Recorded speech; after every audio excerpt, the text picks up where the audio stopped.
Olá, tudo bem com você? Vamos à nossa última aula de gramática. Vamos continuar a estudar sintaxe. Veremos hoje a colocação dos pronomes oblíquos átonos. O que são esses pronomes oblíquos átonos? São pronomes que, por serem mais fracos na sua tonicidade, devem vir sempre próximos aos verbos. Lembre-se, me, te, se, nos, vos, o, a, os, as, lhe e lhes. São esses os pronomes átonos e eles deverão vir antes, no meio ou após o verbo dentro de uma oração. O que nós vamos estudar aqui são os principais casos. Na verdade, temos aí uma controvérsia, uma diferença entre a linguagem coloquial e a linguagem escrita. Mas você deve observar caso a caso. Vejamos primeiro quais são essas posições. Vamos lá. Próclise. O pronome é posto antes do verbo. Veja, eu quero que você me aqueça neste inverno. O pronome me foi colocado antes do verbo aqueça. Mesóclise. O pronome é posto no meio do verbo. Veja lá. Dar-te-ia tudo para que ficasses ao meu lado. Então é o verbo daria mais o te. O te foi colocado no meio do verbo, entre o radical e a desinência indicadora de futuro. Outra posição é a ênclise. O pronome está colocado após o verbo. Aqueça-me neste inverno. Percebeu? Então são três posições: a próclise, a mesóclise e a ênclise. Não é difícil para você guardar. Há um poema muito conhecido do Oswald de Andrade em que se fala sobre essa questão da colocação pronominal. A colocação pronominal na nossa língua portuguesa brasileira, ela tem base na eufonia, no bom som. Só que esse bom som esbarra um pouco no português de Portugal, né? Então, quando se vê a forma falada no Brasil, vê-se que ela é diferente da forma falada em Portugal. Leia comigo esse poema e você vai entender muito bem o que eu estou falando. O título do poema é Pronominais.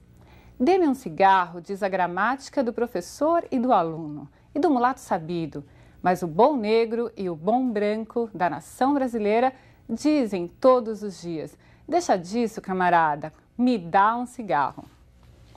Você observou o último verso, né? Deixa disso, me dá um cigarro. Começar uma estrutura na nossa língua portuguesa brasileira com um pronome oblíquo átono é muito comum na fala, mas na escrita é um grande erro. Então, dizer me faça um favor pode ser comum coloquialmente, mas não deve ser usado na forma escrita, a não ser que se queira reproduzir essa construção coloquial, porque dentro de uma narrativa há uma personagem falando, por exemplo. Aí haverá um propósito, certo? Nós veremos então quais são os casos que a gramática indica para que ocorra próclise, mesóclise e ênclise. Veja os primeiros casos, que são os de próclise. A próclise ela é obrigatória quando houver palavra atrativa antes do verbo. Veja, então vai haver uma palavra atrativa, depois o pronome e depois o verbo, não é? E não pode haver entre a palavra atrativa e o verbo uma pausa, que na nossa língua é a presença da vírgula. A vírgula nós chamamos de pausa. Se houver uma vírgula, aquela palavra que antes era atrativa passa a deixar de ser. A vírgula repele o pronome para depois do verbo. Então, a palavra atrativa será atrativa se não houver vírgula após a presença dela. Se houver vírgula, a vírgula repele, ela empurra o pronome para depois do verbo. Tudo bem? Vamos aos casos. Primeiro caso, palavras de sentido negativo. Não, nunca, ninguém, nada, jamais. Veja que o pronome vai estar antes do verbo. Ninguém me chamou. Os advérbios, em geral, vão atrair o pronome para perto deles. Ontem a avisaram sobre o ocorrido. Veja, se houver pausa, o pronome irá para a posição de ênclise, ele irá para depois do verbo. Ontem, vírgula, avisaram-na sobre o ocorrido. Terceiro caso, conjunções subordinativas e pronomes relativos. Ele desejava que se entendesse. Esse que é uma conjunção integrante. Você se lembra da conjunção integrante.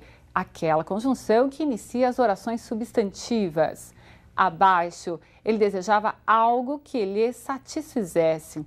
Eu tenho aí o que como pronome relativo, retomando algo, né, a palavra algo, e o lhe ficou perto do pronome relativo. É assim que você deve escrever. Pronomes indefinidos, pronomes demonstrativos também serão palavras atrativas. Veja, todos se impressionaram com aqueles fatos. O todos atraiu o pronome se para antes do verbo. Nas orações iniciadas por pronomes ou advérbios interrogativos também ocorrerá próclise. Quem te contou isso? Observe que aí o quem é um pronome interrogativo. Seja pronome ou seja advérbio, será a palavra atrativa, em frases afirmativas ou interrogativas. Agora, palavras que podem ser usadas em orações exclamativas. São também pronomes ou advérbios. Veja aí, o como atraiu o pronome ato no me para perto dele. Como me sinto feliz. Há orações que são chamadas de optativas, que são aquelas que exprimem desejo. Veja, neste caso, não há uma palavra propriamente dita que atraia o pronome para perto dela, para antes do verbo, né? Nessa posição proclítica, mas é a frase inteira, que é uma frase optativa, que expressa desejo. Deus te ajude, não é a palavra Deus que atraiu o pronome te, mas é a construção que obriga a próclise. Outro caso de construção e não de palavra atrativa. Se houver um verbo no gerúndio precedido da preposição em, a construção será proclítica. Em se tratando de assuntos do coração, é melhor deixar de lado a razão. E o último caso de próclise que veremos. Nas orações sindéticas alternativas, apenas nas sindéticas alternativas, observe, ou se decidia pela compra ou desistia de vez. Muito bem, você viu aí 9 casos de próclise. Nós vamos ver agora outra construção em que há a mesóclise. Então, será o pronome no meio do verbo. A mesóclise só ocorrerá com verbos que estejam no futuro. Futuro do presente ou futuro do pretérito. Você irá precisar se recordar daquelas desinências dos verbos no futuro. Só vai ocorrer mesóclise se não houver uma palavra atrativa, se não houver fator de próclise. Tudo bem? Então, se não houver fator de próclise e o verbo estiver no futuro, aí sim ocorrerá a mesóclise. Observe. Para você guardar. Então, a mesóclise só ocorre se o verbo estiver no futuro do presente ou no futuro do pretérito, sem que haja fator de próclise.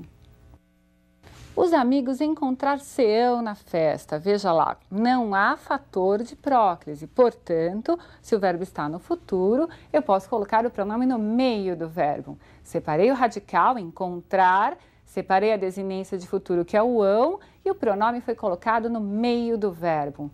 Então, essa é a posição mesoclítica. Abaixo, há uma palavra atrativa, que é o não, é um advérbio. Veja, os amigos não se encontrarão na festa. Nesse caso, ocorreu próclise, mesmo estando o verbo no futuro, porque a palavra atrativa que vai ocasionar a próclise é mais importante nessa construção. Muito bem. Você entendeu então que a mesóclise é a colocação do pronome no meio do verbo e que este verbo deve estar no futuro, não havendo lá um fator de próclise. Tudo bem? A mesóclise está, assim, sendo cada vez menos usada, mas você pode fazer uso num texto seu, você pode fazer uso na fala se o quiser. Ela existe, pode ser pouco usada, mas está lá. Vamos agora continuar o nosso estudo de colocação pronominal, vendo os casos de ênclise. Observe comigo. A ênclise vai ocorrer se você não tiver, obviamente, um fator de próclise. Então, veja, e se você não tiver também verbos no futuro, não é? Que já vimos que ocasiona, propicia a mesóclise. Então, está lá. Não se inicia a frase com o pronome oblíquo átono. Quando nós lemos o poema, eu disse... É muito comum na fala se começar orações com pronomes oblíquos átonos, mas na escrita não é possível. Devolveram-me o livro.